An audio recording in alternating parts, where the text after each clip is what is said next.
sepertinya Bapak Ibu sangat antusias sekali tentang pajak ini. Mungkin dari Pak Anandito. Waduh, saya langsung ditodong. Iya Mbak, kita kemarin dapat info dari Pemkot Malang, katanya ada keringanan pajak untuk UMKM. Nah, cuman prosedurnya itu gimana? Kok masih nggak jelas ya? Gitu. Jadi kalau ada klinik ini ya langsung aja kita ikut. Gitu. Oke, jadi memang tertarik, memang ada yang mau ditanyakan. Berhubung ini kita mendapatkan ahlinya langsung dari kantor pajak, bisa langsung ditanyakan nanti Bapak ya. Pak Yani sudah siap? Oh iya.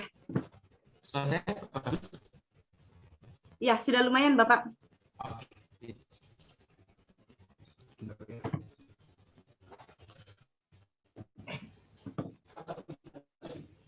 Assalamualaikum warahmatullahi wabarakatuh. Waalaikumsalam warahmatullahi wabarakatuh. Mohon maaf, gangguan koneksi kayaknya. Sampai ganti standing mic, ganti earphone, mohon maaf ya. Jadi selamat pagi Bapak Ibu sekalian, Yusin, Pak Nandito dan kawan-kawan sekalian. Ini mungkin belum ada yang saya kenal di sini. Kalau lihat dari videonya, ya satu yang saya kenal di sini, Pak Heri ya. Nah, Pak Heri, baik Pak. Pak Heri kayaknya sudah bekas sering ikuti penyuluhan saya, baik di Kanwil maupun di Singosari, gitu ya. Baik Bapak Ibu, halo, start ya. Halo, bisa dengar suara saya? Suaranya masih menggema Bapak, mungkin didekatkan Pak mic-nya. Oke.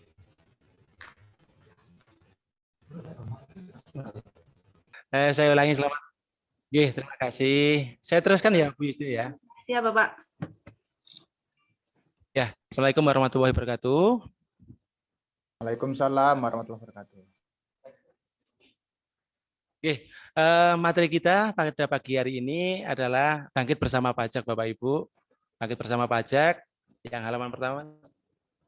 Halaman 1. Halaman 1.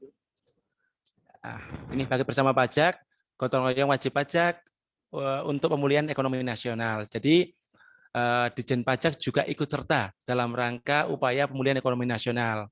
Saya pagi ini ditemani oleh Mas Nasrul Habibi atau Mas Obi, kami berdua dari tim penyuluh Seksi Extend KPP Pratama Malang Selatan.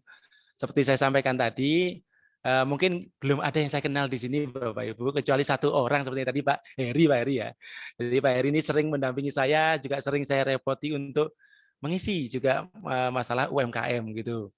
Next Mas. Next. Jadi saya awali dulu dengan Bapak Ibu yang mungkin apakah di sini juga semua pelaku UMKM Bapak Ibu? Betul ya? Betul ya, alhamdulillah. Jadi saya awali dulu bagi yang mungkin awam gitu ya dengan pajak itu. Pajak itu kalau sesuai dengan pasal 1 Undang-Undang Ketentuan Umum Perpajakan, dia adalah kontribusi wajib ya. Kontribusi itu iuran Bapak Ibu kepada negara yang terutang baik oleh orang pribadi maupun badan hukum maksudnya di sini yang bersifat memaksa berdasarkan undang-undang. Nah, kritikal poinnya adalah tidak mendapatkan imbalan secara langsung Bapak Ibu. Dan digunakan untuk keperluan negara bagi sebesar-besarnya kemakmuran rakyat. Itu sebenarnya inti dari definisi secara harfiah dalam Undang-Undang Ketentuan Umum Perpajakan. Cuma kalau mungkin secara umum apa sih pajak? Iuran kepada negara, sudah gitu aja cukup sebenarnya. Atau kontribusi kepada negara cukup sebenarnya. Cuma yang poin-poin merah ini adalah critical point dari arti dari pajak secara undang-undang gitu. Next. Nah, tentu dari kita semua banyak sekali di Indonesia ini jenis pajak Bapak Ibu, sehingga sampai bingung, Pak saya sudah bayar pajak loh Pak, pajak apa? Kok ditagih sama kantor pajak Pak? Padahal saya sudah bayar pajak kendaraan bermotor gitu kan ya, saya sudah bayar PBB gitu Bapak Ibu ya. Nah, ternyata ada banyak jenis pajak. Kalau dari instansi pemungkutnya dibagi dua Bapak Ibu, yaitu adalah pajak pusat. Dalam hal ini adalah dikelola oleh kami, yaitu Direktorat Jenderal Pajak, yaitu merupakan pajak penghasilan, kemudian PPN, PBB, sektor tertentu tapi ya, bukan PBB secara umum, tapi sektor perkebunan, perhutanan, dan pertambangan. Tapi kalau PBB secara umum yang rumah Bapak Ibu itu masuk di Pemda. Nah, kemudian ada pajak daerah, Bapak Ibu. Pajak daerah ini banyak sekali dikelola oleh Pemda, baik Pemda tingkat 1 atau Pemprov maupun Pemda tingkat 2 atau Pemkab atau Pemkot. Pajak PBB, pajak kendaraan, reklame, hotel, pajak banyak sekali, pajak air galian, barang galian dan lain sebagainya. Nah, itu jenis pajaknya. Dan posisi kami adalah di Direktorat Jenderal Pajak atau DJP yang menangani masalah PPh, PPN, dan PBB tertentu. Next, Mas. Nah, banyak yang bertanya, Pak, kalau saya punya NPWP atau pajak lah secara umum, apa gunanya saya bayar pajak? Nah, seperti saya sampaikan tadi bahwa pajak itu tidak mendapatkan balas jasa secara langsung. Jadi kalau Bapak Ibu membayar pajak gitu, Bapak Ibu nggak akan diberikan oleh kantor pajak sebuah termos gitu, termos es gitu sama mama itu, atau tas goodie bag, belum tentu, karena tidak mendapatkan balas secara langsung. Tapi digunakan untuk sebesar-besarnya kemakmuran rakyat. Apa itu contohnya? Membangun infrastruktur. Bapak Ibu yang mungkin ada di Arjowinangun, jalannya dibetulkan. Kemudian bangun blok office, seumpama yang kelihatan mata, bangun jembatan di Kedung Gandang, Islamic Center dan segala macam. Kemudian sekolah, puskesmas, kemudian pemerataan keadilan dan kesejahteraan rakyat, contohnya apa, PKH dan segala macam. Dana bos itu menyedot sekali dana pajak sangat besar. Bapak Ibu, dana pendidikan untuk di APBN itu sudah diketok mati, yaitu 20%. Jadi alokasi budgeter untuk dana pendidikan itu yang tidak bisa diotak-atik, yaitu 20%. Itu besar sekali. Dan yang sekarang kita tahu adalah yang paling besar Bapak Ibu mungkin subsidi. Nah, saya sampaikan Bapak Ibu, mungkin dari kita banyak kok beberapa wajib pajak yang saya temui di kantor-kantor saya sebelumnya. Pak, apa sih Pak yang saya gunakan di pajak? Kayaknya enggak deh Pak. Nah, mari kita coba cek nih dari subsidi nih. Next, Mas. Next. Next. Nah, kalau subsidi yang kelihatan apa gitu ya. Nah, subsidi banyak. Seperti energi listrik ya. Listrik ini di antara kita masih mungkin yang masih banyak yang pakai 900 watt Bapak Ibu. Atau di bawahnya bahkan 450. Nah, bagi 900 watt itu masih dapat subsidi dari negara. Kecuali 1.300 ke atas itu nggak dapat subsidi. Atau di atas 900 tapi untuk pelaku industri UMKM dapat juga. Nah, kemudian yang kelihatan lagi adalah LPG Bapak Ibu. Bapak Ibu mungkin ada yang pakai LPG yang di tengah itu Bapak Ibu? Mungkin ya, tapi mungkin nggak ada juga ya. Nah, itu adalah LPG hijau atau orang awam biasanya bilang adalah LPG melon gitu Bapak Ibu ya. LPG melon ini kalau Bapak Ibu beli ya mungkin rumah saya di kabupaten Bapak Ibu mungkin antara harganya antara 18 sampai 20.000 Bapak Ibu. Nah, sebenarnya harga aslinya adalah sekitar 42.000. Sehingga Bapak Ibu setiap kali menggunakan tabung LPG 3 kg dan habis, itu Bapak Ibu sebenarnya menggunakan uang subsidi sebesar 20 sampai 22.000. Begitu juga kalau Bapak Ibu menggunakan premium. Kecuali Pertalite dan Pertamax, nggak ada subsidinya. Kalau premium, itu juga ada subsidinya. Nah, gitu. Dan solar yang bersubsidi, ya solar biasa gitu ya. Itu juga ada subsidinya. Antara 1.200 sampai 1.500 per liter. Nah, jadi kalau kita sering wirawiri bolak-balik ke mall gitu ya, menggunakan premium gitu ya, tentunya kita juga menggunakan subsidi di situ. Pangan juga begitu. Kalau ada bantuan PKH atau BLT dan kawan, benih Bapak Ibu itu, benih itu ada subsidinya. Pupuk bersubsidi juga ada. Pelayanan publik yang untuk ditanggung pemerintah juga sama. Dan yang paling besar Bapak Ibu yang saat ini tidak kita duga di tahun 2020 adalah dana untuk penanggulangan dana COVID Bapak Ibu. Dana COVID. Dana COVID menyedot sudah sekitar 700 sekian triliun dari alokasi 900 triliun yang sungguh sangat-sangat tidak diduga Bapak Ibu. Dan mungkin kita juga sama-sama berharap kita semua yang ikut Zoom maupun di luar ini sama-sama sehat Bapak Ibu ya. Gitu ya. Sama-sama sehat, kita tetap menjaga 3M gitu ya. 3M itu bukan makan minum Mbak ya. Seperti biasa ya, pakai masker, menjaga jarak dan kita seterusnya itu. Bukan makan minum tapi ya. Kalau makan minum itu kesukaan saya soalnya. Gitu. Dan next gitu Mas.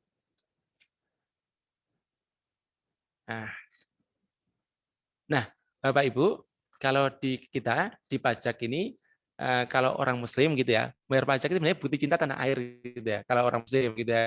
Kalau orang Muslim bilang hubul iman gitu ya. Membayar pajak sebagian bukti daripada cinta tanah air atau di agama lain juga sama mungkin, cuma dengan bahasa yang berbeda. Nah, sistem pajak di Indonesia Bapak Ibu berbeda dengan negara lain Bapak Ibu. Di negara Indonesia menganut sistem self assessment, di mana adalah yang pertama 3M ya Mas ya. Next Mas, dibuka semua 3M. Tapi bukan memakai masker ya, ini 3M pajak ya. Nah, 3M ini pertama mendaftarkan diri untuk memperoleh NPWP Bapak Ibu. Nah, mungkin mungkin Bapak Ibu nanya, mungkin di sini ada nggak yang belum punya NPWP? Mungkin ya, mungkin ada ya Bapak Ibu.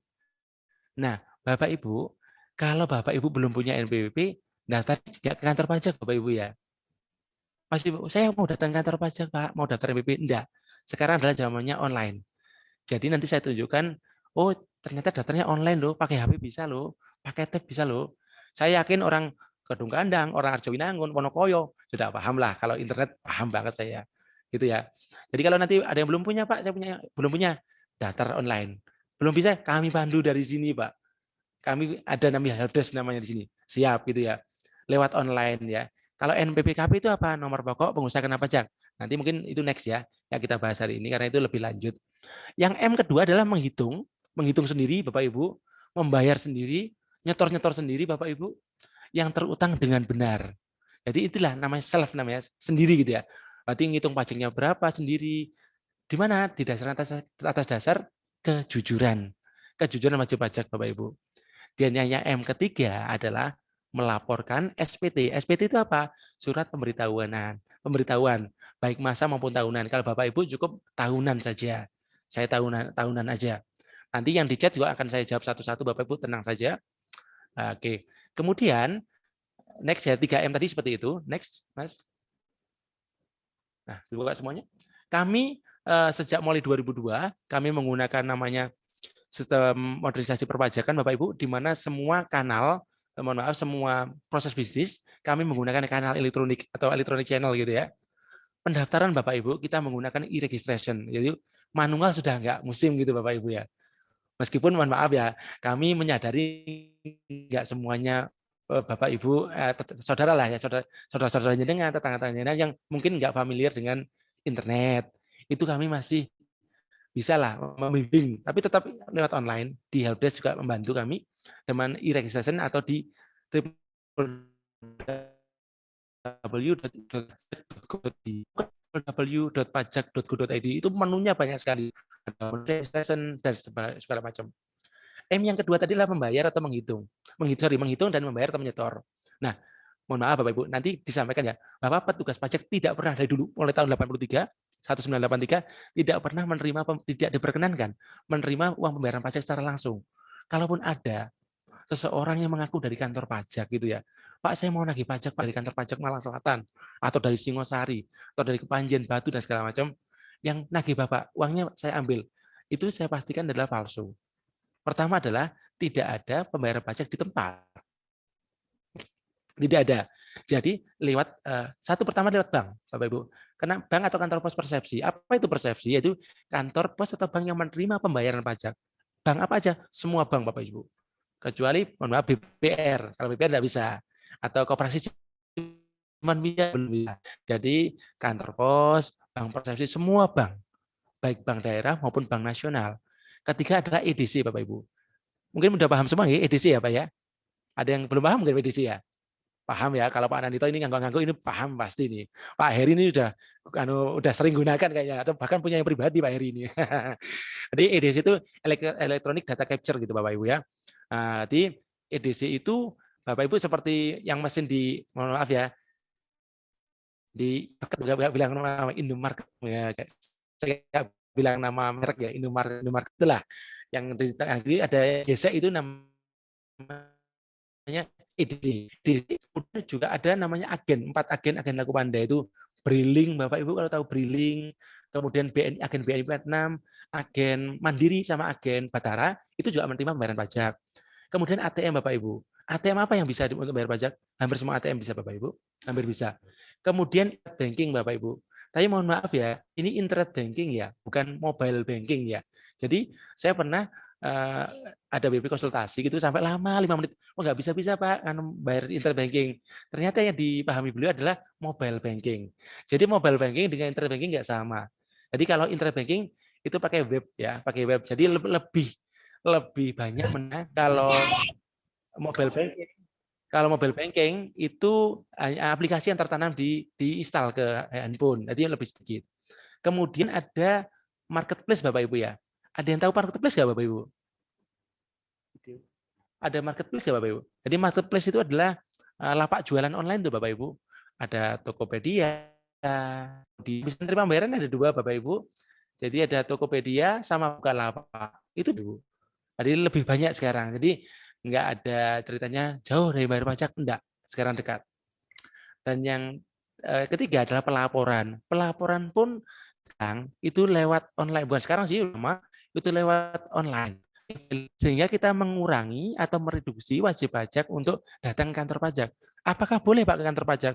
Boleh, boleh saja. Kalau memang kesulitan, di kantor pajak juga ada permen, ada air minum, nah, juga bisa datang ke kantor pajak, boleh saja. Artinya kita tidak melarang untuk wajib pajak datang. Boleh kok, siapa tahu ingin ngadem di kantor pajak, siapa tahu ingin lihat kantor pajak boleh, atau ingin dibantu boleh. Tapi kami juga membuka kanal untuk online, yaitu di www.djponline.pajak.go.pajak itu memang .pajak.go.id kurang pajaknya itu.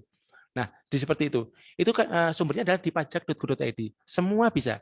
Sehingga kalau Bapak Ibu nanti sebenarnya udah menguasai benar dari mulai daftar sampai lapor, loh Pak, bagaimana kalau saya sudah berhasil daftar di online, Pak? Kartu saya di mana, Pak? Kartu Bapak Ibu akan dikirim ke alamat yang tertera di KTP Bapak Ibu. Itu. Next, Mas. Nah, daftar Bapak Ibu, daftar seperti yang tadi di irek.pajak.go.id, nanti Bapak Ibu akan langsung dapat nomornya, langsung bisa digunakan. Kalau Bapak Ibu nanti selanjutnya akan mendaftarkan ke OSS, langsung bisa dipakai saat itu juga. Berarti langsung aktif NPWP-nya. Kartu akan dikirim ke alamat sesuai dengan KTP atau di korespondensi. Next. Nah, apakah ada Pak pajak untuk UMKM? Bapak Ibu, mulai tahun 2013 UMKM ini diberikan kesempatan untuk kontribusi langsung, kontribusi juga untuk pembangunan melalui pembayaran pajak dalam ADH. Kalau dulu 1 Juli 2013 Bapak Ibu ada peraturan pemerintah yaitu peraturan pemerintah nomor 46 tahun 2013 di mana saat itu wajib pajak dikenakan PPh sebesar final ya. Final itu artinya sudah dibayar selesai gitu ya. Final sebesar 1% dari omset. Omset itu adalah peredaran kotor atau penjualan kotor sebelum dikurangi biaya-biaya. Kemudian untuk meningkatkan daya saing UMKM sejak 1 Juli 2018 untuk UMKM itu turun tarifnya menjadi 0,5% Bapak Ibu mulai 1 Juli 2018. Nah, artinya ketika Bapak Ibu sekarang berapa sih Pak saya harus bayar? Tergantung Ibu jualan apa. Ibu sekarang jualan baju, bulan ini ada 10 juta, 1 bulan ya ada 10 juta. Berarti Bapak Ibu bayar 0,5%, yaitu 50.000. Ibu sisihkan 50.000 dari 10 juta tadi. Loh, Pak, apakah bulan depan saya bayar lagi 50.000? Enggak, belum tentu. Tergantung omset Bapak Ibu di bulan depan. Nah, makanya pajak ini nanti dibayar tanggal 15 bulan berikutnya setelah Bapak Ibu ngitung omset, ketahuan omsetnya naik turun Bapak Ibu, ngikuti rezekinya dengan atau ngikuti omsetnya dengan. Nah, cuma bedanya kalau omset kami dengan omsetnya di Diskopindak ya di Bu Justin.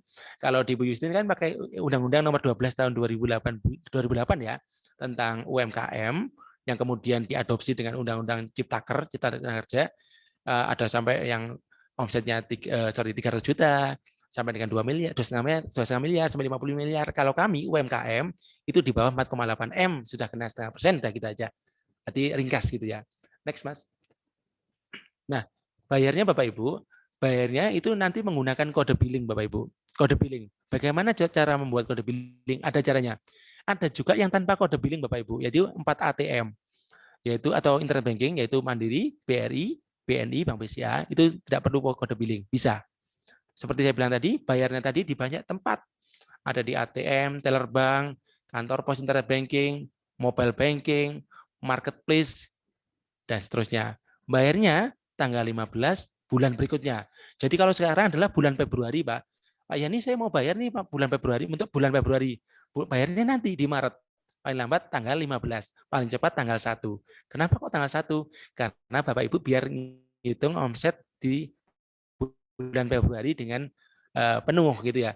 Boleh nggak Pak kalau Februari saya bayar tanggal 20? Belum boleh, karena masih ada tanggal 21 sampai 30 yang belum dihitung gitu Bapak Ibu.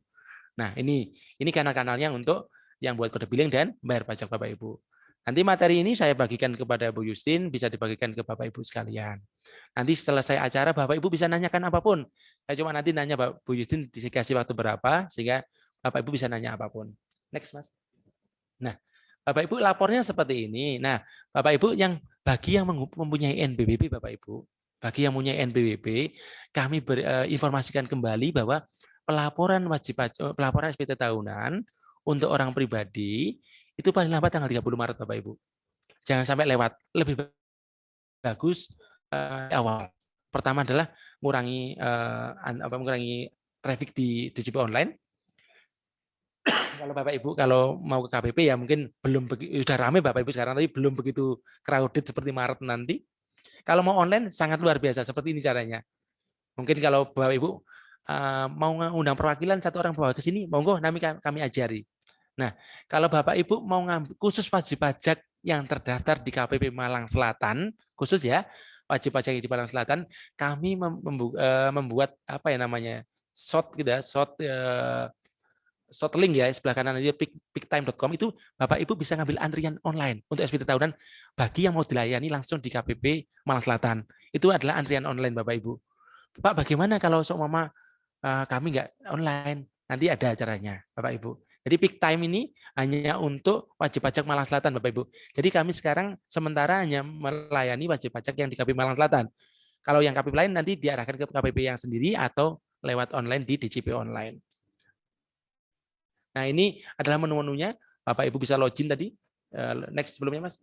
Login. Kalau belum punya login, Bapak Ibu registrasi dulu.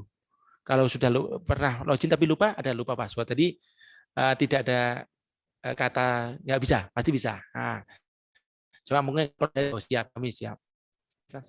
Ini menu-menunya Bapak Ibu. Menu-menunya kami sarankan Bapak Ibu ada menu lapor segala macam. Bikin billing di menu bayar. Kalau mau lapor SPT di menu lapor dan kami sarankan pakai e-form saja. E-form ini jauh lebih mudah karena Bapak Ibu nggak perlu banyak install. Pakai e-form nanti. Next, Mas.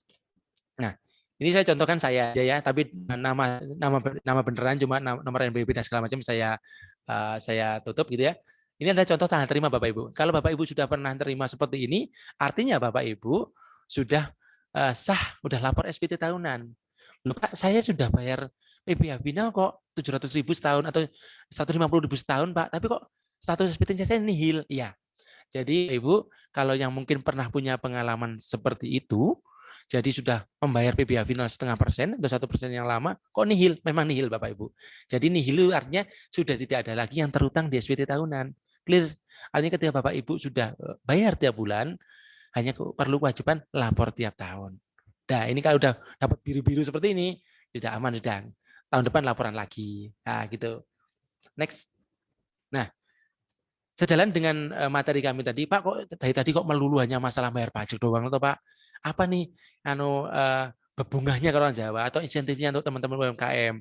Seperti kami bilang tadi, bahwa pajak Ditjen Pajak juga berperan serta untuk pemulihan ekonomi nasional. Nah, itu juga ada undang-undangnya soalnya.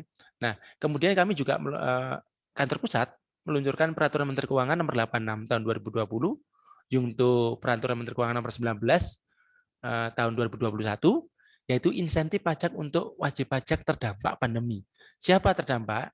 Jadi semua terdampak, termasuk UMKM di situ. Next.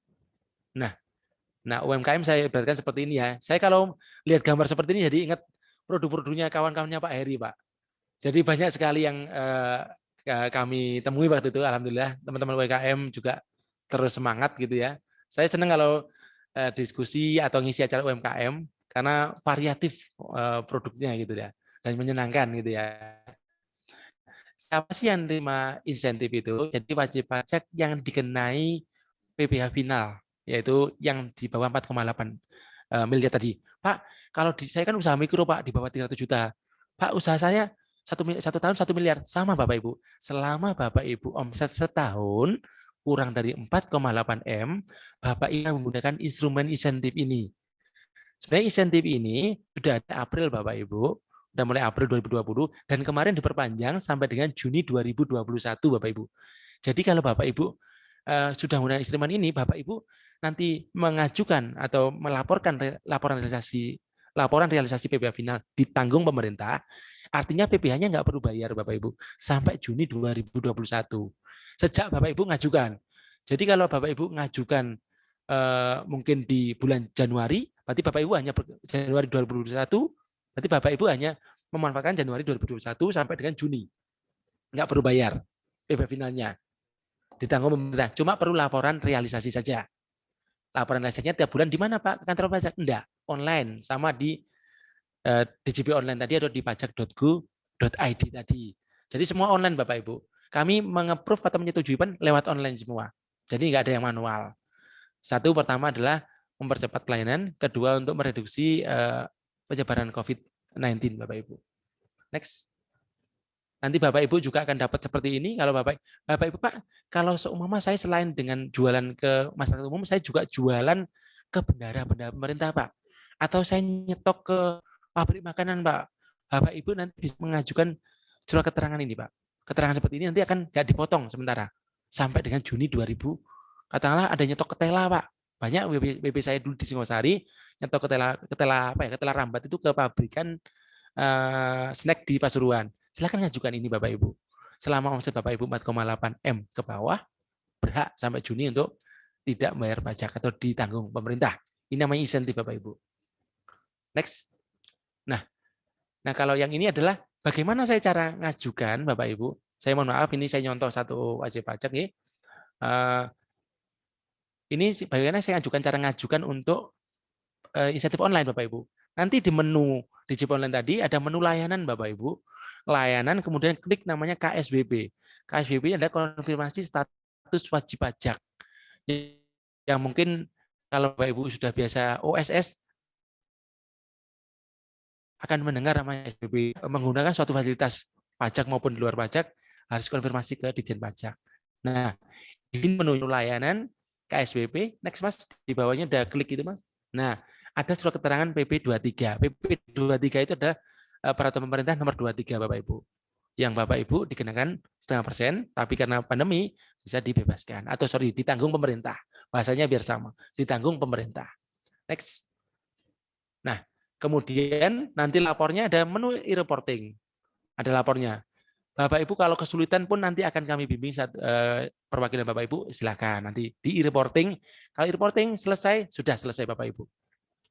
Nah, seperti ini laporannya. Mohon maaf ini nanti juga jangan dibagi dulu ya Bu Yustin ya, karena ada nama wajib pajak yang saya nanti bisa ditutup dulu nama wajib pajaknya karena kemarin saya belum izin. Next. Nah, sama seperti itu. Sama juga tadi. Next. Nah, Bapak Ibu, bagi Bapak Ibu yang menginginkan untuk ada Pak, EVIN saya berapa? Apa sih EVIN itu? EVIN itu adalah e-filing number Bapak Ibu. EVIN itu atau lupa EVIN. EVIN itu digunakan untuk apa? Pertama untuk daftar ke DJP online. Atau Bapak Ibu lupa password DJP online, EVIN. Pak, saya belum pernah dapat EVIN. Silakan. Bapak Ibu bisa aktifasi EVIN lewat ini. Kanal-kanal ini Bapak Ibu. Berarti nggak perlu datang kantor pajak. Nanti akan asalkan Bapak Ibu punya email ya Bapak Ibu ya. Kalau belum punya email gimana Bapak Ibu? Bikin dulu. Nggak sulit kok bikin email. Nggak sulit bikin email. Jadi semua pelayanan kami lakukan secara online untuk mereduksi untuk pencegahan penyebaran COVID-19. Tapi kalaupun harus Bapak Ibu kantor pajak boleh seperti itu, boleh menghubungi kami di sini atau bisa ke kunjung pajak Mas Rian. Next saja Mas. Ya, next. Atau udah habis? Habis. Nah, Bapak Ibu bisa kalau Bapak Ibu ternyata Pak saya ingin ke KPP Pak, tapi bukan untuk SPT tahunan. Nah, Bapak Ibu bisa ngambil ini kalau kunjung pajak ini adalah situs resmi Ditjen Pajak untuk seluruh kantor pelayanan pajak se-Indonesia Bapak Ibu. Jadi ke Bapak Ibu nanti hanya tinggal masukkan NIK Bapak Ibu, NPWP kalau ada, kalau nggak ada nggak apa-apa, 0 semua. Nanti Bapak Ibu akan berkunjung ke KPP mana, tujuannya apa, nanti di www.kunjungpajak Mas ya. Coba bisa dibuka Mas di satu, oke. Bisa ya. Kita buka sebentar, kita tunjukkan. Nah,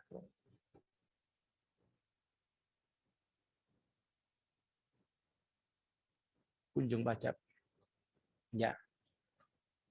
Nah, ini saya tunjukkan kunjung pajak itu seperti apa. Jadi ini berlaku kalau untuk seluruh kantor pajak Bu ya. Tapi kalau PIKMI tadi hanya untuk kantor pelayanan pajak Malang Selatan. Oke. Sip. Nah, ini kunjung pajak Bapak Ibu. Next Mas di bawah. Nah, daftar boleh? Silakan masukkan aja Mas, terserah Mas. 16 digit Mas. 3507 sekian. G. G. G. Namanya terserah. Joko gitu aja ya. Oke. Oke, statusnya oke. Wajib pajak sendiri atau orang lain? Nah, boleh. NBWP-nya NBWP Bapak Ibu. Kalau Bapak Ibu mengisi NBWP Bapak Ibu sendiri, jadi Bapak Ibu hanya bisa berkunjung ke KPP terdaftar. Katakanlah Pak Anandito ini, mohon maaf Pak Anandito terdaftar seumama di Kepanjen gitu. Pak Anandito nanti mengisi NBWP Kepanjen yang belakangnya 654000 sama gitu ya. Nanti hanya terdaftar hanya bisa berkunjung ke Kepanjen saja. Tapi kalau mau semua, coba di 00 Mas. 000 Mas. Kok semua Bapak? Oke. Sip. Next. Nah, I'm not robots. Oke. Nah, ini hanya verifikasi aja Bapak Ibu. Oke.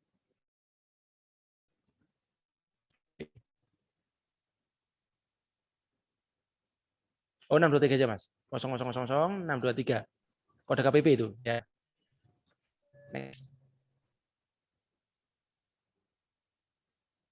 Oke. Nah, oke. Emailnya sembarang Mas, Melnesia juga nggak apa-apa. Melnesia aja. Nah, oke. Dan seterusnya kita klik berikutnya. Oke. Ini adalah apa namanya ya? Screening untuk kejujuran untuk Pak, antisipasi penyebaran COVID-19 ya. Apakah Bapak Ibu pernah keluar rumah? Karena kita harus mereduksi untuk kemungkinan penyebaran Bapak Ibu ya. Anggaplah tidak semua, kita aman lah. Anggaplah kita nggak pernah kemana-mana di rumah aja gitu ya. Masak juga masak sendiri gitu ya. Nggak pernah pakai transportasi umum seumpama nih. Next terus. Next. Ini diisi dengan jujur Bapak Ibu. Oke. Next. Nah, kantor tujuannya Bapak Ibu. Nah, kalau kita milih NBWP langsung Pak Anandito tadi yang terdaftar di Kepanjen, kita hanya bisa berkunjung ke Kepanjen. Tapi kalau ini, kita bisa berkunjung karena di 00 ya, berkunjung ke semua. Coba nih, Mas, KPP pajak, kita ketik Blitar deh. Kita tujuannya ngapain? Konsultasi perpajakan, seumpama. Atau janji temu dengan AR, boleh. Kita nama kantor, Mas. Nah, oke. Blitar gitu aja, Mas. Blitar ketemu kok, Mas. Blitar. Ada nggak, Mas? Nah, itu Blitar. Siapa tahu Pak Nandito pas punya NBP ke Kepanjen, tapi nggak mau ke Kepanjen. Kebetulan lagi belanja coklat ke Blitar, lewat Blitar lah saya mau konsultasi. Boleh Pak Nandito, boleh banget. Tanggal kapan? Tanggal 11 sama Mama. Jam berapa? Oke. Jam 10 deh. 10 Mas. Nah, berikutnya Mas. Next. Oke. Nah, Bapak Ibu, nanti seperti ini antriannya. Ini masih belum selesai, tapi kita booking. Kita booking, Mas. Pakai HP bisa? Bisa, pakai HP bisa. Tiket sedang proses. Nah, ini artinya Pak Joko Widodo atau Pak Anandito tadi, ini sudah punya tiket seperti ini. 10 menit sebelumnya sudah datang. Silakan tunjukkan di HP Bapak Ibu ke petugas loket. Nah, orang yang sudah mengisi ini akan mendapatkan preferensi atau keutamaan untuk mendapatkan layanan secara langsung karena sudah mengisi secara online Bapak Ibu. Jadi ini artinya kami semua kantor pelayanan pajak memberikan pelayanan bagi semua wajib pajak. Cuma kalau untuk tahunan, SPT tahunan memang kami mendapatkan wajib pajak yang terdaftar di KPP sendiri. Kalau untuk yang datang secara langsung, kecuali untuk konsultasi pajak secara umum, Bapak Ibu. Begitu. Next ada lagi, Mas? Di PowerPoint, kita kembali PowerPoint. Screen, oke, screen. Sip.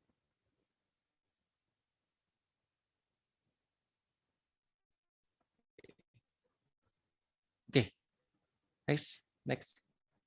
Insya Allah itu dari kami, Bu Justin dan teman-teman M, monggo bagi yang ada pertanyaan atau dimediasi oleh Bu Justin, waktu dan tempat kami persilakan. Monggo.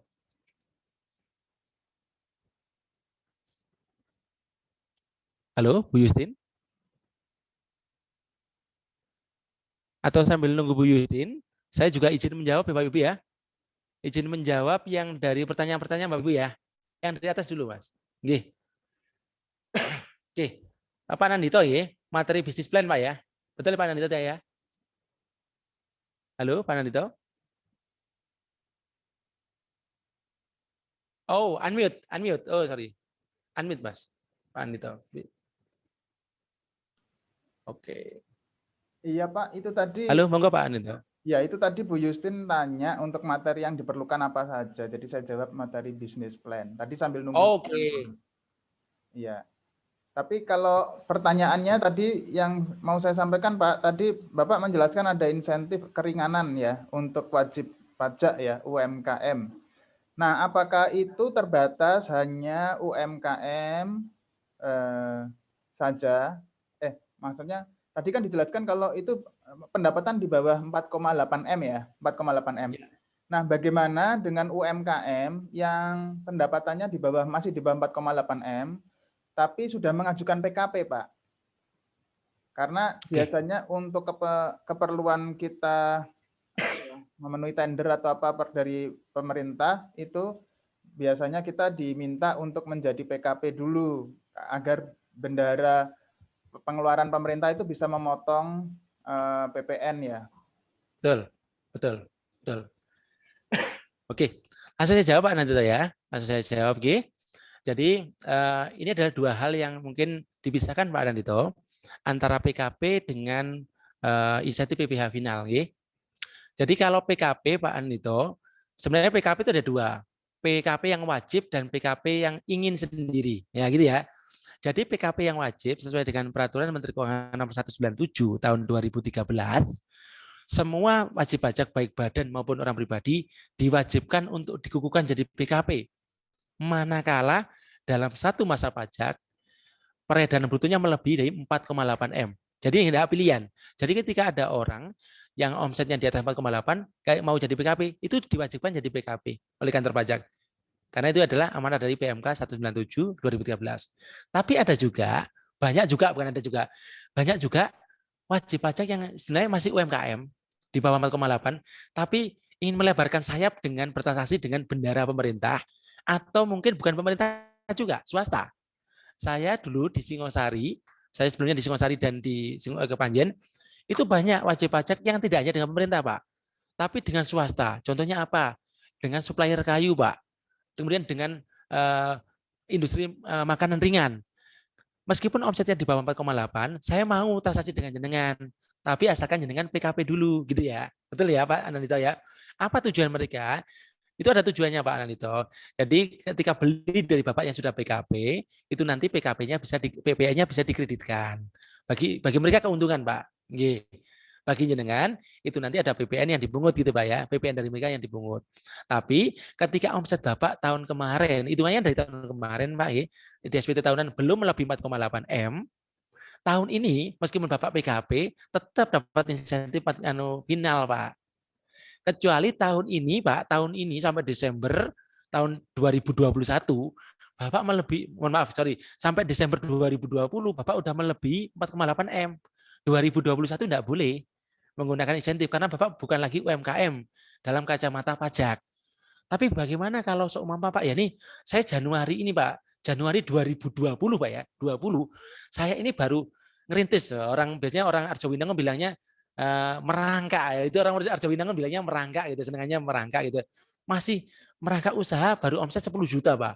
Tapi saya transaksi dengan bendara dinas A gitu ya. Disuruh PKP, Pak. Gitu ya. Nah, disuruh PKP. Boleh nggak saya dapat insentif? Sangat boleh, Pak. Karena omset jenengan secara de facto memang nggak lebih dari 4,8 miliar. Jadi PPN-nya ada, tapi PPN-nya kalau saya boleh bilang tadi katanya Pak siapa? Pak Anan itu kan bukan keringanan, Pak ya. Kalau kami bukan keringanan, Pak, tapi ditanggung pemerintah. Jadi benar-benar nggak bayar. Jadi kalau diringankan yang dikurangi ya. Ini tidak bayar asalkan ngajukan secara online gitu ya. Nggih, gitu Pak Nandito nggih. Kurang lebih nggih.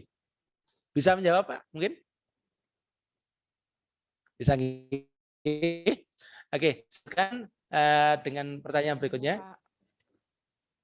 Ya, Oke. Pak, ini kalau kemarin dulu saya pernah itu ya, apa nama itu jadi punya NPWP karena jadi apa nama itu karyawan perusahaan, kemudian resign, terus kemudian saya perbarui untuk kebutuhan UMKM.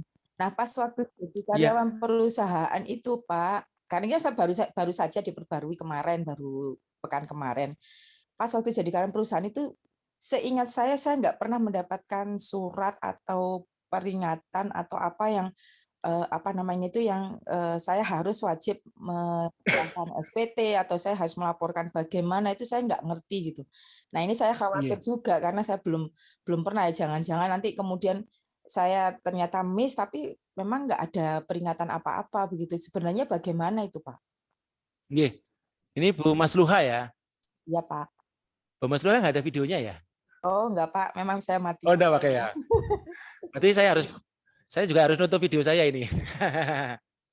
Oke, terima kasih Pak Mas Luha. Jadi bagi Bapak Ibu juga yang ada di Zoom ini, kebetulan saya juga saya lihatkan video Bapak Ibu sekalian, jadi saya bisa melihat satu persatu gitu ya. Jadi kalau yang sebelumnya karyawan seperti Bu Mas Luha, kemudian jadi usahawan ya, saya bilang usahawan UMKM, atau sebaliknya, Bapak Ibu jangan lupa ya, NPWP Bapak Ibu tetap, nomornya tetap, seumur hidup tetap.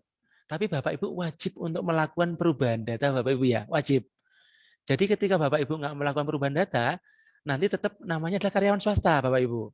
Karena yang melakukan perubahan itu bukan kantor pajak, tapi wajib pajak sendiri ke kantor pajak. Kalau perubahan data memang harus ke kantor pajak Bapak Ibu. Sementara ini belum bisa online karena memang ada pertimbangan tersendiri. Jadi apakah bagaimana dengan yang lama Bapak Ibu? Yang mungkin perusahaan selama status saya karyawan di perusahaan lama kok nggak pernah diberikan teguran atau apa gitu ya. Pertama adalah gini Bapak Ibu. Kewajiban ketika Bapak Ibu memiliki NPWP, jangan lupa pertama adalah lapor SPT tahunan dulu, udah itu aja. Baik Ibu maupun karyawan, maupun usahawan, mau guru PAUD, mau apapun itu, tetap ada laporan tahunan. Sama. Kalau orang pribadi adalah akhir Maret, kalau yang badan adalah akhir April. Dan itu memang nggak di ketentuan undang-undang nggak harus kantor pajak mengingatkan. Cuma biasanya Bapak Ibu, kalau di pemberi kerja, kami biasanya mengingatkan lewat pemberi kerja. Tolong segera buat bukti potong 1721A1 namanya, yaitu bukti potong PPh 21, baik dipotong maupun tidak, baik melebihi batasan yang dikenakan pajak. Kalau karyawan kan ada Bapak Ibu, kalau karyawan itu ada batasan yang dikenakan pajak. Tapi kalau untuk UMKM tidak ada. Arti berapapun omsetnya selama di bawah 4,8 dikenakan 0,5%. Nah, itu Bu Mas Luka. Terus bagaimana Pak kalau saya ingin ngecek gitu Pak ya? Ingin ngecek saya itu punya tunggakan atau enggak? Nanti ada 2 yang resen ya, nanti saya panggil. Ngecek saya punya tanggungan enggak Bapak Ibu gitu ya. Nanti Bapak Ibu bisa ngecek kami untuk ngecek AR-nya Bapak Ibu. AR itu seperti saya. Jadi AR itu adalah akun representatif. Saya selain sebagai tenaga penyuluh juga membawai 3 wilayah Bapak Ibu seperti saya, Arjawinangun, Buring, dan Mergosono kalau nggak salah. Itu adalah AR saya, Pak. Saya punya tunggakan nggak Pak? Tunggakannya kenapa Pak? Karena telat lapor Bu. Saya nggak merasa telat lapor. Nanti kita bisa cek sama, kita bisa juga konsultasi bareng. Pak saya nggak mau bayar itu tunggakannya Pak. Nanti juga selalu ada solusi. Di pajak itu selalu ada solusi. Dan saya juga sampaikan ke Bu Justin, apakah pajak itu seperti menakutkan ya? Saya bilang gitu ya. Saya pikir kalau wajahnya mungkin nggak menakutkan ya, tapi kalau wajah orangnya nggak menakutkan. Tapi apakah perspektifnya pajak itu menakutkan? Saya pikir Seharusnya enggak ya. Kita harus banyak senyum di sini. Jadi, Pak, saya ada tunggakan, Pak. Oh, monggo, Bapak Ibu ke kantor, tunggakan karena telat lapor, monggo. Bapak Ibu nanti kami berikan solusi, selalu ada solusi. Oh, begini, Bu. Oh, saya nggak pernah dapat tunggakan, nggak pernah dapat teguran, Pak. Oh, ada mengajukan permohonan penghapusan sanksi. Nah, ada juga nanti di sana. Jadi tidak selalu nggak ada solusi. Selalu ada solusi, Bu Mas Duha. Gitu. Dan pesan saya, Bapak Ibu yang beralih profesi dari karyawan ke usahawan atau sebaliknya, silakan segera untuk lakukan perubahan data. Awalnya dari usahawan menjadi karyawan swasta, itu, halo, gitu. Itu jawaban untuk Bu Mas Duha. Nggih? Terima kasih, Pak. Nggih, terima kasih. Nggih, sebelum saya jawab untuk yang di chat, ada yang raise hand dulu ya. Boleh ya, Bu Justin ya? Saya panggil langsung atau Bu Justin yang mediasi? Bapak, oh, boleh. Ada yang raise hand dari Pak Natalius Jeremias. Monggo. Oh, Pak Anandito. Oh, Bu Awanda dulu. Sorry, Bu Awanda, monggo. Bu Awanda, silakan. Bu Awanda Zidni, silakan. Ada? Bu Awanda Zidni? Tidak ada ya? Bu Awanda, halo? Oke. Oh, ada. Silakan.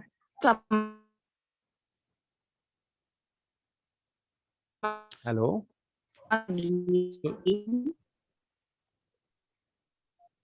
Suaranya putus-putus. Sorry, baru ikut terus 4. Halo, ya udah bisa belum? Belum jelas. Selamat pagi. Ya pagi, lumayan. Ya, jadi saya tuh baru belajar bisnis, jadi belum setahun sih. Nah, terus kemarin tuh sempat telat beberapa hari bayar pajak, jadi kan harusnya tanggal 15 tuh. Terus telat jadi tanggal 17 atau 18, itu apakah ada dendanya nggak sih? Oke. Terima kasih Bu Awanda. Jadi gini, Ya. seperti yang lainnya, pajak ini kan kepastian hukum ya, seperti yang lainnya juga. Jadi ketika Bapak Ibu terlambat untuk bayar pajak kendaraan bermotor, juga ada sanksinya. Nah, di kita juga ada, sebentar. Jadi ketika lewat tanggal 15, ada potensi untuk dikenakan sanksi. Namun, kami juga memberikan edukasi untuk wajib pajak. Gitu, Bu. Ya.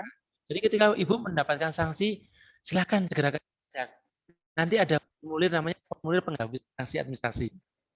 Jadi ada upaya untuk memberikan dengan penghapusan sanksi yang akan kami teruskan ke Kanwil, Bu Awanda.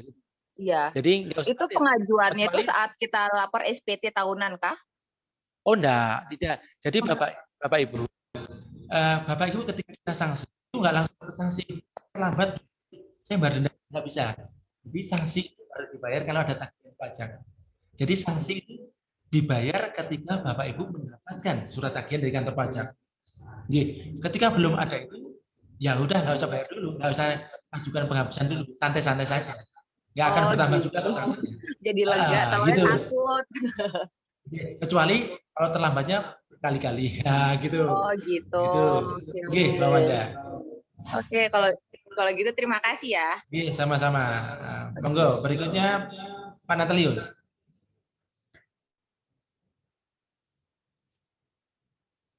Ya, terima kasih Pak Yani.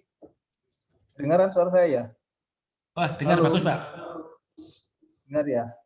Pak Yani, saya ingin menanyakan perihal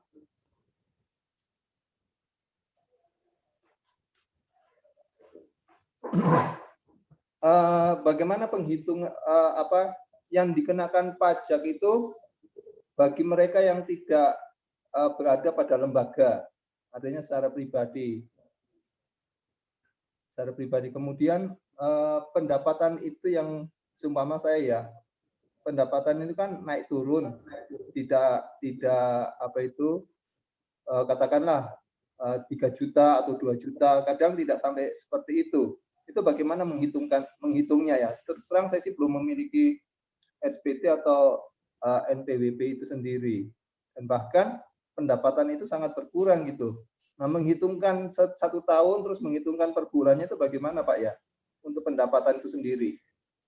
Sedangkan kalau motor jelas ya dalam 1 tahun sekian, PBB untuk rumah sekian, itu kan tahu.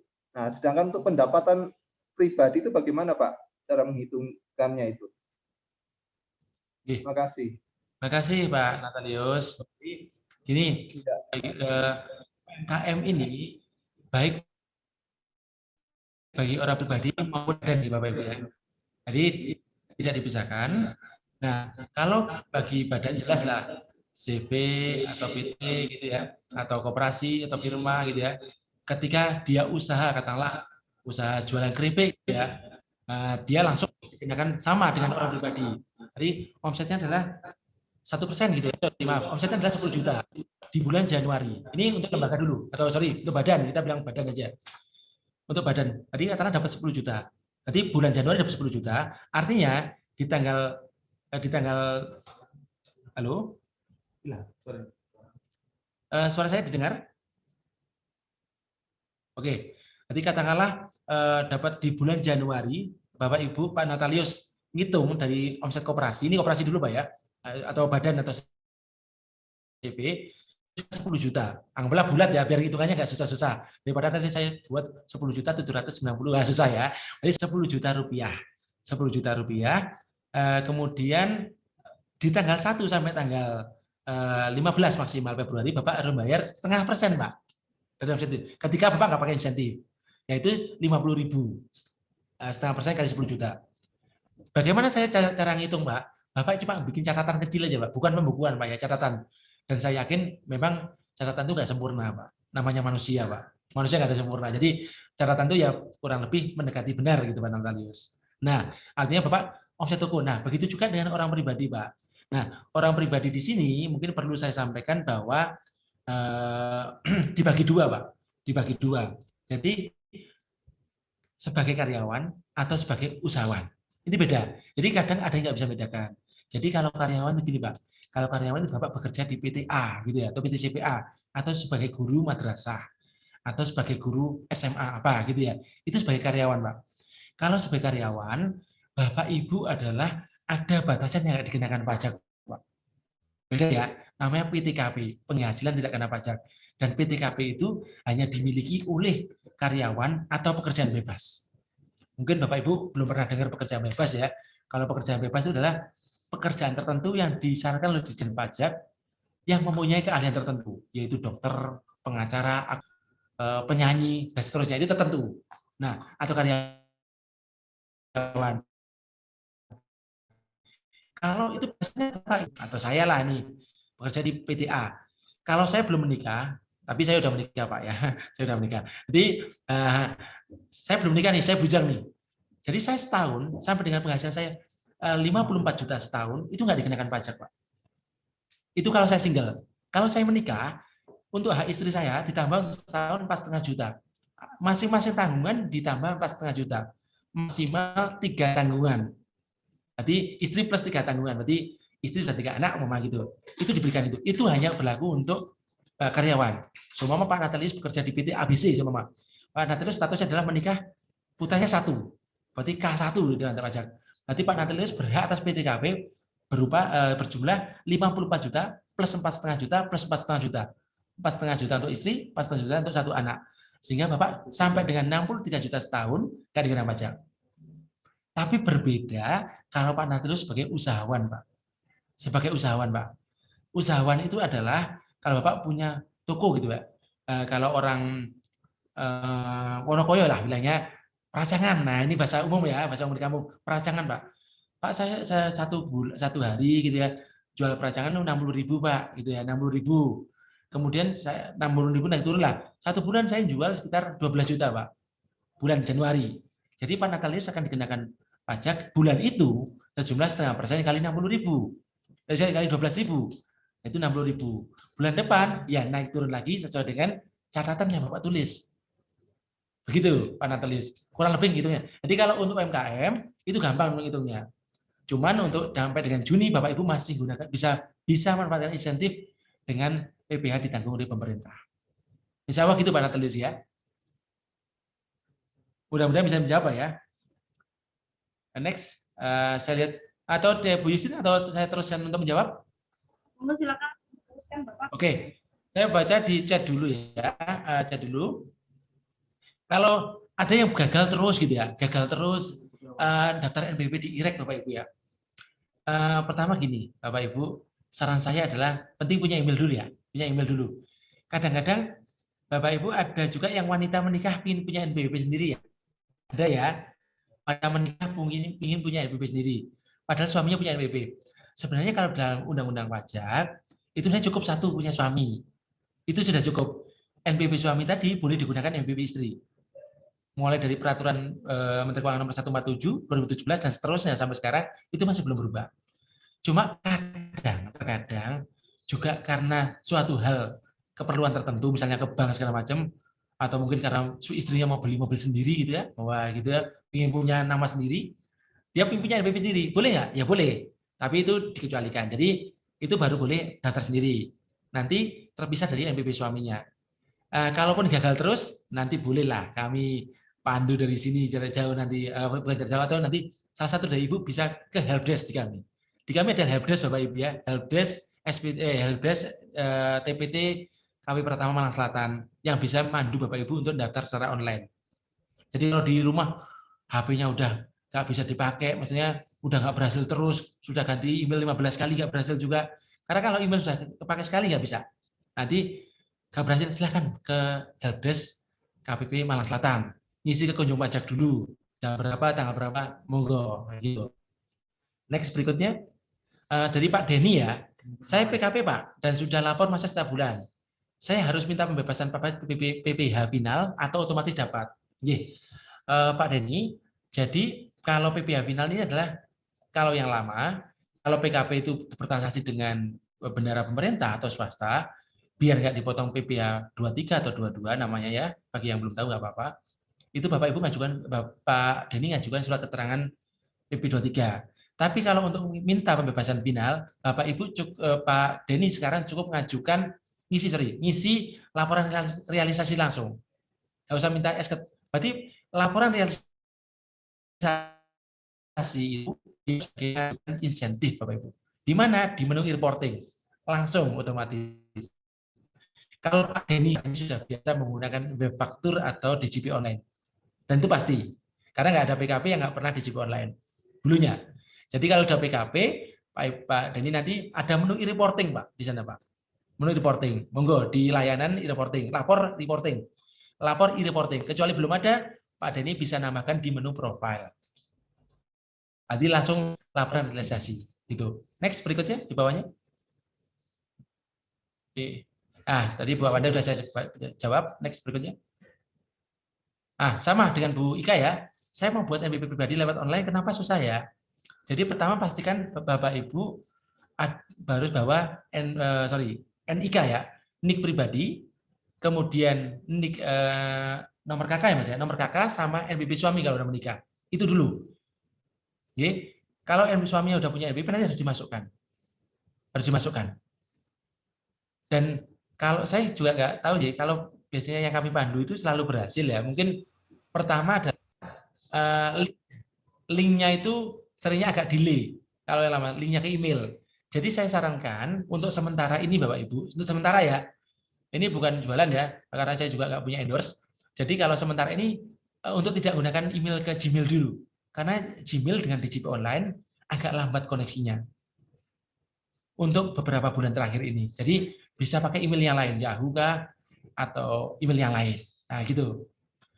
Next untuk Bika lagi ya, bagaimana cara pengajuan NPWP untuk usaha mikro? Mengingat saya hanya punya NPWP pribadi PNS yang hanya saya gunakan untuk pengisian SPT tahunan. Nah ini, pertanyaan yang bagus untuk Bu Ika. Bu Ika ini adalah PNS ya, tapi juga punya usaha mikro gitu ya. Jadi Bu Ika kalau usaha mikronya bukan dalam bentuk badan, tapi tetap ya Bu Ika sendiri, orang pribadi, nggak perlu punya NPWP sendiri. Nggak perlu punya NPWP lagi. Karena NPWP pribadi cuma satu. Apapun profesi Ibu. Jadi nanti Ibu hanya cukup satu, lapor tahunan cuma satu, tapi dibagi dengan dua. Yang untuk gaji dari PNS nanti dilaporkan di sisi gaji, ada nanti menunya. Kalau yang usaha mikro nanti di lampiran 3, Ibu. Lampiran 3 yaitu PPh final. Jadi yang mikro tadi cuma bayar 0,5%, kalau nggak pakai insentif, laporan tahunan. Nanti nggak ada NPWP lagi, cukup 1, Bu Ika. Kalau seumpama saya nih ya, saya sebagai PNS juga punya usaha tebu nih, usaha tebu di desa. Jadi saya yang gaji PNS, saya laporkan sebagai gaji PNS di SPT yang sama. Tapi yang tebu tadi saya bayarkan 0,5% pas saya panen, saya laporkan di SPT yang sama tapi di kolom yang lain. Di kolom 3. Kalau gaji kan di kolom 2 dan kolom 1. Kalau untuk yang usaha mikro atau PPh final, di lampiran 3 PPh final. Nanti Bapak Ibu bisa download sendiri ya, di SPT 1770 namanya. Di Excel ada, di Google ada, 1770. Oke. Kedua, pasca saya memiliki NPWP usaha mikro, tanggung jawab apa yang harus kami lakukan? Dua, pertama adalah bayar 0,5% kalau jenengan punya omset di bulan itu, paling lambat tanggal 15 bulan berikutnya, dan lapor tahunan. Nah, itu aja. Bayar dan lapor tahunan. Nah, beberapa waktu yang lalu ada buyer dari Bank Sentral meminta dibuatkan e-faktur. Dan saya nggak ngeh apa itu. Jadi saya buat nota biasa. Terima kasih Bu Ika. Jadi mungkin Pak Anandito yang paham ini. Jadi apa itu faktur? Nah, gitu. Pertanyaannya gini Pak Anandito. Jadi Bu Ika ditanyain faktur. Hanya PKP, pengusaha kena pajak yang bisa buat faktur. Dan faktur itu adalah faktur elektronik Bapak Ibu. Mulai 1 Maret 2015, itu namanya faktur elektronik, e-faktur. Jadi bukan manual. Berarti benar kalau Ibu menggunakan nota, bukan faktur. Jadi kalau posisi Ibu adalah bukan PKP, hanya punya NPWP, tidak bisa menggunakan faktur. Tapi kalau seperti Pak Nandito PKP, nanti makanya saya bilang PKP itu nanti adalah pelajaran lebih lanjut karena panjang. Itu panjang karena harus pakai laptop, aplikasi segala macam. Jadi kalau Ibu bukan PKP, cukup buat nota benar. Next. Nomor 4. Dasar pengenaan pajak apakah berantai? Semisal saya beli barang dari beberapa supplier, saya sudah dikenakan pajak, jika saya jual lagi kena pajak lagi. Nah, ini maksudnya PPN Bu Ika.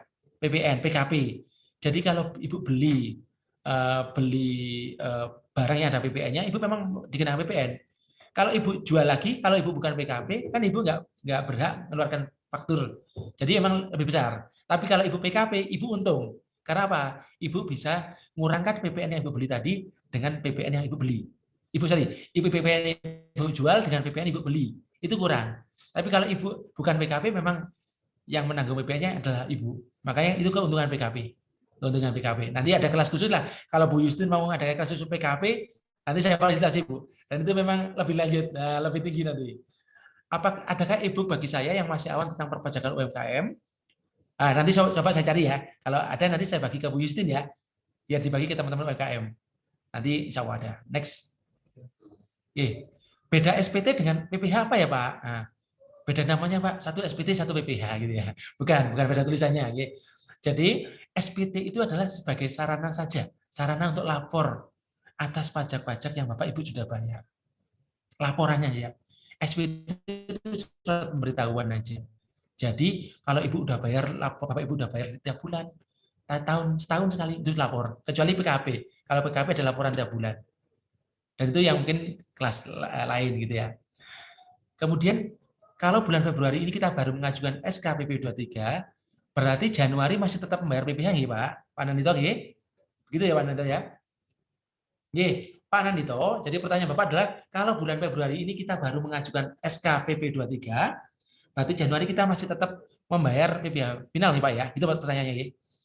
Jadi gini Pak Nandito, jadi sekarang itu kalau Bapak punya SKPP 23 terkait dengan bendahara itu kan nggak dipotong PPh 2223. Tapi yang untuk Bapak jangan lupa untuk laporan realisasi dulu Pak ya, laporan realisasi tiap bulan. Laporan realisasi yang di-reporting di JP Online. Nah, asalkan Bapak laporan realisasinya itu nggak lebih dari tanggal 20 Februari, laporan itu tanggal 20 Pak, tapi kalau bayar tanggal 15. Jadi kalau Bapak katakanlah hari ini tanggal berapa Mas? Tanggal 9 Mas ya? Saya lupa, kalau udah gajian saya lupa soalnya. Jadi sampai dengan tanggal 20, Pak Nandito ngajukan laporan realisasi di JP Online Pak, ya ada lapor, ada iring, gitu ya. Bapak nanti langsung ngajukan laporan realisasi. Kalau usah ngajukan SK nggak apa-apa. Itu Bapak bebas untuk Januari. Loh, kenapa kok Januari, Pak? Nah, ini kan Februari. Ingat, Bapak Ibu, Januari itu bayarnya adalah Februari, betul ya? Paling lambat tanggal 15. Sedangkan laporannya tanggal 20. Tapi kalau Bapak bayar nggak perlu lapor. Tapi kalau Bapak memanfaatkan insentif, Bapak perlu lapor maksimal tanggal 20. Jadi kalau Pak Anandito hari ini atau besok sampai dengan tanggal 15 atau 20 maksimal, langsung isi e-reporting di menu lapor di JP Online, langsung dapat untuk Januari. Januari dapat. Maret juga gitu, Pak. Maret untuk laporan untuk Februari. Nggak perlu bayar, Pak Anandito. Ditanggung pemerintah. Suaranya nggak dengar, Pak Anandito. Karena mute, Pak. Suaranya nggak ada, Pak. Halo, Pak. Suaranya nggak muncul. Sebentar. Pak, berarti nggak perlu mengajukan ya, Pak? Nggak perlu mengisi surat itu, Pak? Tinggal laporan realisasi. Terima kasih. Jadi gini, Pak. Kalau yang pertama, sejak PMK 86, itu sebenarnya awalnya perlu, Pak. Perlu. Tapi sekarang cukup Bapak laporan realisasi. Sudah dianggap mengajukan keterangan DTP. Itu laporan kecuali Pak Anandito juga bertransaksi dengan bendahara pemerintah. Nah, kenapa kok begitu? Karena kalau bertransaksi dengan bendahara pemerintah, seumpama, mohon maaf saya contohkan ya, Pak Anandito ini usahanya adalah penjualan komputer ke pemerintah. Di sana dikenal namanya adalah PPh pasal 22, Pak Anandito, benar ya? Ketika Pak Anandito nggak punya SKT PP23, Pak Anandito akan dipotong PPh pasal 22. Nah, sehingga Pak Anandito perlu punya SKT untuk yang bendahara tadi. Untuk jembatannya yang PPh untuk bendahara tadi. Tapi yang untuk sendiri, Pak, untuk laporan sendiri, baik yang dengan pemerintah maupun yang jualan sendiri di luar, Bapak cukup mengisi laporan realisasi saja. Nah, gitu. Kecuali Bapak bertransaksi dengan bendahara pemerintah atau swasta lainnya, monggo Bapak segera mengajukan SKT PP23. Tapi kalau dijual bebas selain dengan bendahara atau dengan pabrikan atau dengan perusahaan, cukup laporan realisasi aja, Pak Anandito. Unmute, Mas. Unmute. Dengar, Mas. Halo. Pak, untuk laporan realisasi apa harus dibuat setiap bulan ya oleh UMKM? Karena selama ini kalau saya UMKM itu membayar PPh-nya, kita langsung membuatnya kode billing terus langsung membayar, seperti itu, nggak pernah bikin laporan realisasi. Oke. Jadi Pak Anandito, laporan realisasi Bapak bisa unduh di YouTube dengan lengkap, Pak. Ya. Jadi lengkap di YouTube panduan dari A sampai Z. Jadi perlu buat kode billing, Pak. Tapi nggak perlu dibayar. Perlu buat kode billing tapi nggak perlu dibayar. Nah, jadi nanti cukup PPh final ditanggung pemerintah. Billingnya sama persis, Pak. Billingnya sama persis, tapi tidak perlu dibayar. Karena nomor billing nanti perlu dimasukkan di Excel-nya laporan realisasi, Pak. Nah, di mana saya bisa unduh laporan realisasi? Banyak, Pak. Di pajak.go.id atau di Google sudah tersedia dengan banyak. Kalau nggak ada, nanti Bu Yustin kami berikan. Nah, ada semuanya. Tenang aja, di kami ada. Tapi di Google ada, Pak. Kenapa kok di Google ada? Biar Bapak senang-senang buka Google lah. Nah, gitulah. Atau YouTube yang baru gitu lah ya, gitu, Pak. Gitu, Pak Anandito. Gih, Pak Anandito lagi. Next, saya dari Bu Santi, saya tahun 2020 belum lapor SPT tahunan, Pak. Bagaimana sekarang? Harus lapor. Harus lapor maksimal tanggal 30 Maret. Lewat online monggo. Kalau Bu Santi nggak bisa, Bu Santi bisa ngajukan ke Bigme tadi, ke online kami, langsung dilayani antar pajak Malang Selatan. Kalau untuk Malang Selatan, kalau terdaftar di KPP lain, monggo ke KPP terdaftar. Tapi kalau bisa online, monggo. Jadi Bapak Ibu, kalau dan Bapak Ibu senang YouTube gitu ya, sebenarnya panduan untuk SPT tahunan itu tersebar banyak di YouTube. Cuma kadang-kadang kan, Pak saya malas buka YouTube, ya udah ke kantor pajak aja. Sudah gitu nggak apa-apa. Boleh. Ada permen, ada kopi, ada teh di sini, ya gitu. Gitu. Dari Bu Nurjana, seberapa pengaruhnya domisili usaha? Next, Mas. Oh ini, sorry. Dari Bu Sinta dulu ya. Saya daftar MPP bulan November 2020, tetapi saya belum pernah bayar pajak sampai sekarang karena kemarin-kemarin belum tahu cara bayar pajak, Pak. Itu bagaimana? Nih, Pak, apa mendapat denda? Bu Sinta, jangan pikirkan denda dulu, Pak. Ngeri kok. Nanti Anda merasanya pajak itu ngeri kali gitu ya. Monggo, Ibu bisa kontak dengan kami. Nanti kami berikan nomor AR-nya. Nanti kami berikan nomor AR-nya. Ibu wilayah mana? Nanti kami berikan nomor AR-nya. Kami bisa cek nomor AR-nya ini gitu ya. Mas bisa di nomor AR ya, yang mana ya? Nanti biar di sini kami berikan nomor AR masing-masing ya per wilayah ya. Asalkan Malang Selatan kami nanti bagi ya, kami bagikan nomor telepon ya. Tapi jangan di ya, jangan bukan sebar Mas. Jangan untuk tujuan perpajakan aja ya. Tujuan perpajakan itu Bapak Ibu bisa konsul gitu ya. Nanti kami berikan ke Bu Justin aja Bu Justin ya. Selepas acara ini kami berikan ke Bu Justin nomor telepon AR untuk wilayah. Jadi wilayah ini adalah pasti ini. Wilayah Kelurahan Kedung Gadang adalah ini. Nanti saya berikan ke Bu Justin aja ya, biar satu pintu ya. Bu Justin nanti minta tolong dibagikan ke teman-teman ya. Gitu ya. Oke. Nanti biar dibuatin kode billing, biar dipandu laporan SPT tahunan. Dari Bu Inurjanah, kayak nama artis ini, Inurjanah yang baru menikah ini. Seberapa pengaruhnya domisili usaha pemilik dengan tempat usaha dalam perpajakan? Jadi gini Bapak Ibu, kalau UMKM ini sebenarnya menganut asas ke wilayah domisili.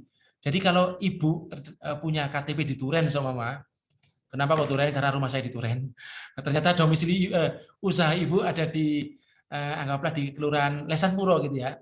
Jadi ketika Ibu harus daftar MPP di Kepanjen, karena wilayah Duren di Kepanjen, tapi Ibu harusnya membayar di KPP Malang Selatan. Karena domisili Ibu wilayah KPP Malang Selatan, nanti membuat NPP cabang. Nanti cabang namanya, NPP-nya ngikut yang di Kepanjen, di belakangnya 001. 62301. Nanti bayarnya untuk di kantor pajak Malang Selatan, NPP Malang Selatan. Jadi satu di Kepanjen, jadi nggak dua. Nah gitu. Bagaimana cara mendapatkan EVIN? Tadi sudah saya bagi ya. Sudah bagi di slide tadi. Coba Mas. Next sebelumnya. Screen mana ya? Screen. Next sebelumnya Mas. EVIN sebelumnya lagi. Nah, EVIN di sini Bapak Ibu. Jadi EVIN Bapak Ibu bisa kontak di sini, kami boleh di tengah tempat ini, atau pakai yang nomor 2. Nah, kalau nomor 2 itu nanti Bapak Ibu cukup ngisi form aktivasi EVIN, bisa di-download di Google, sama selfie ya. Jangan berpikir macam-macam. Selfie itu cuma Bapak Ibu foto, bawa KTP dan NPWP, kelihatan wajah Bapak Ibu, kelihatan KTP, langsung ke itu, atau langsung ke ini. KTP yang terakhir itu nanti akan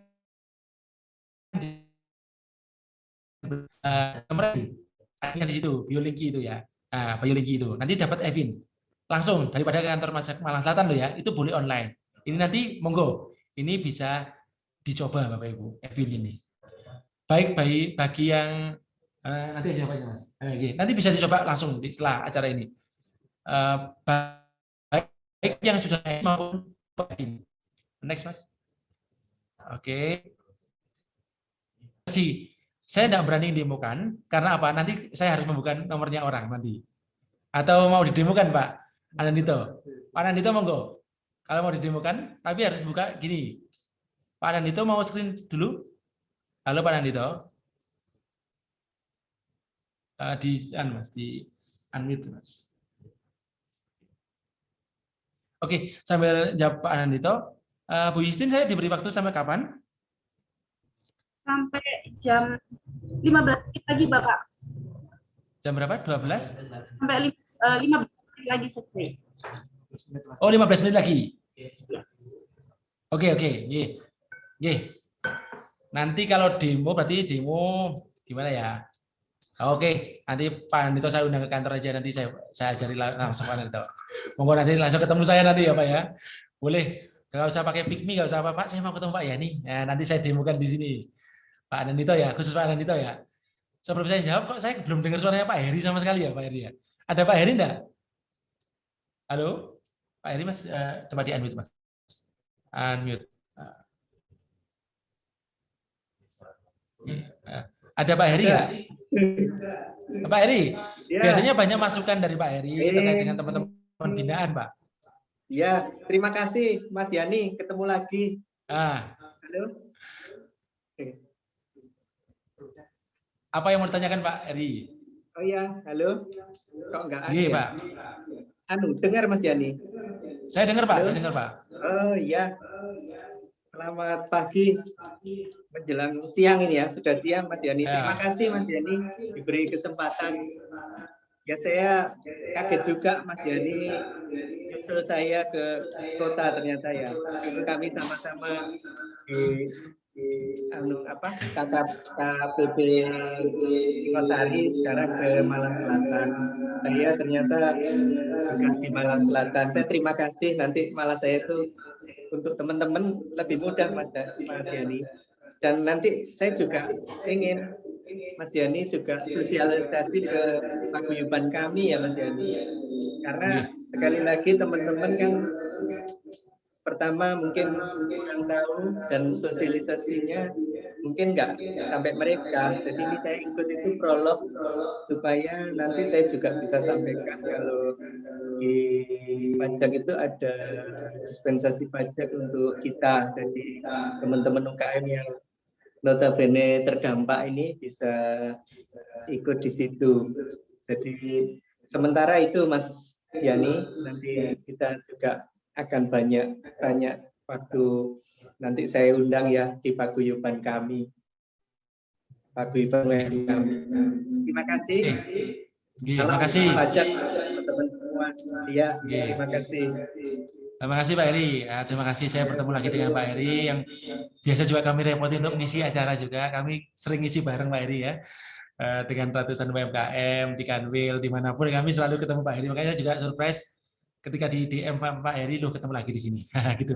Ya Pak Eri, kami siap untuk ngasih isi materi. Monggo kapan Bapak menginginkan kami, monggo kami diundang saja. Kami siap Pak. Oke. Kemudian pertanyaan terakhir ya Bapak Ibu, nanti mungkin nggak semuanya bisa kami jawab, tapi nanti kalau di chat ini ada yang belum terjawab Bu Justin, dikirim aja ke kami, akan kami jawab secara tertulis, kami balikkan ke Bu Justin untuk dibagi ke teman-teman ya. Pertanyaan terakhir ini ya dari Astrela ya, wah namanya keren nih, namanya keren. Saya ibu rumah tangga yang punya usaha kecil rumahan. Maksudnya rumahnya kecil atau gimana? Usahanya kecil gitu ya, saya belum tahu ini. Usaha kecil rumahan, home industry lah ya. Saya punya NPWP karena dulu karyawan. Apakah sebaiknya NPWP saya hapus saja karena ingin gabung dengan suami, atau tetap saya aktifkan dengan laporan nihil? Nah, gini, boleh dua-duanya Bapak Ibu. Jadi seorang wanita yang menikah boleh dihapuskan NPWP-nya ikut suami. Tapi atas usahanya tadi tetap dibayar PPh finalnya meskipun kecil.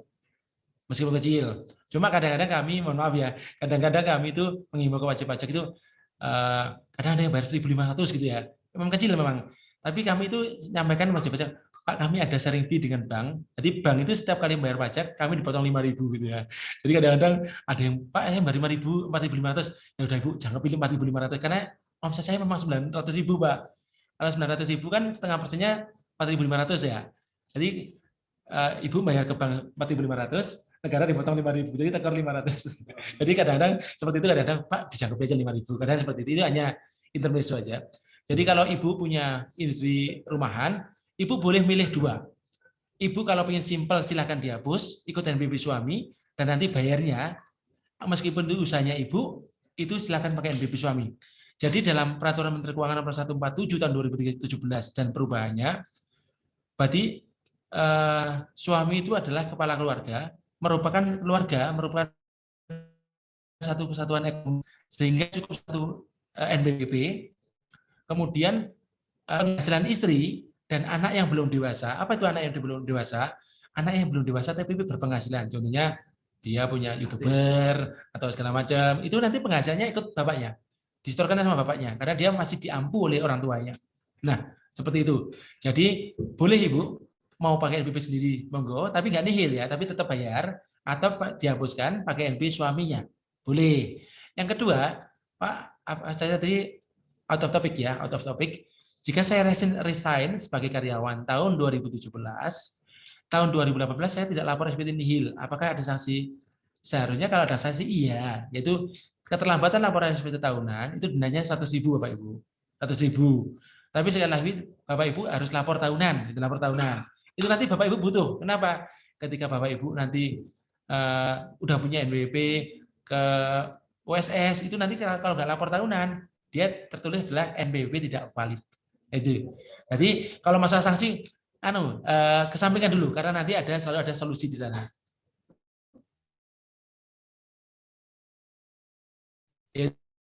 Apa? Seperti saya di sini melalui forum ini semuanya. Saya ingin pajak itu bukan wajah yang menakutkan gitu ya, tapi yang friendly gitu ya. Jadi orangnya senyum-senyum kok, gitu. Orangnya senyum-senyum kok. Ya nggak tahu entah yang senyum itu saya sendiri atau semua.